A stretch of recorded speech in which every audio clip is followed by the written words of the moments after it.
Will I ever get out of this corn maze? Will I ever get to pick out a pumpkin? And will I ever get my hands on some of those cake donuts that Uncle John's is known for? Find out the answer to all those questions coming up on Focal Point. How do I get out of here? While we did see a decrease of students here, let's check in to here at the University of Michigan. It's tradition here, getting a pumpkin at Uncle John's cider mill. Everybody seemed very happy. There's just a very calm vibe here. Even in a year where everything seems different. We've really kind of gone back to the basics of a lot of things that, were the foundation of what this farm was built on. Uncle John's is trying to keep tradition alive. Like the faces that are usually carved into these pumpkins, the workers here at Uncle John's are just happy to see another happy face, even if it's behind a mask.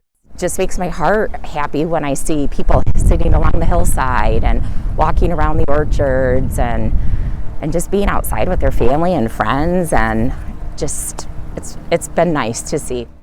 Dee Dee Beck owns, runs, and works at Uncle John's, one of the most popular cider mills in Michigan. She says there have been changes this year due to the pandemic. Some things that we have limited this year, though, are unable to offer are things like our jumping pillow and the inflatables. We've also chosen not to do wagon rides and hay rides. We don't feel we can responsibly distance people.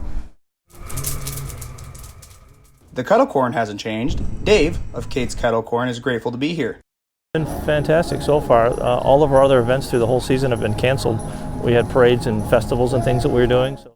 Dave Hansen and his wife Kate own the kettle corn business together. This is the first thing a few weeks ago that opened up, and it's just been phenomenal business with everybody out and about doing things. Whether it's corn you eat or corn you get lost in. But it's just been unbelievable to kind of finish up our year this way with such a nice, robust amount of business in the fall. For visitors, a trip to Uncle John's is a tradition. It's just a little different this year. It's been tough for MSU students to live with all the changes due to COVID-19. And so every weekend I'm just kind of wanting to be on campus and wanting to participate. Freshman Jack Montroy is tired of being at home. I think one of the biggest bummers about being in my hometown right now is that I'm not making a college group of friends I can hang out with. He planned to live in the dorms this year, but Jack has spent this semester living at home. I think as a whole, I don't really feel like I'm at college right now because of it. Actively involved with the state in that discussion.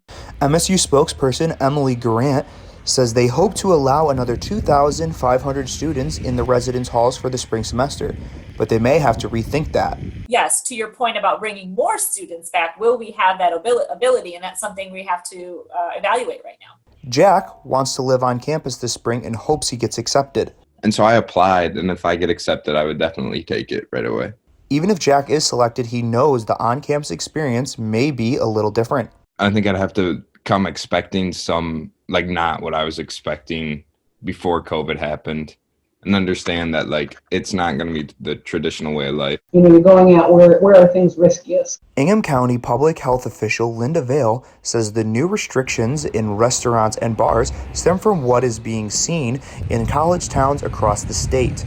More late night bar and restaurant activity than, your typical, dinner where people are kind of, sitting quietly at their tables and eating. And if the new restrictions don't flatten the curve in Michigan, Jack's chances of living on campus this spring will be slim. And that's frustrating for him. I also feel like the dorms are a good place to meet new people and make new friends. And if I just go into an apartment my sophomore year without ever living in a dorm, I'm just going to know the same people from my hometown and not have to expand my group.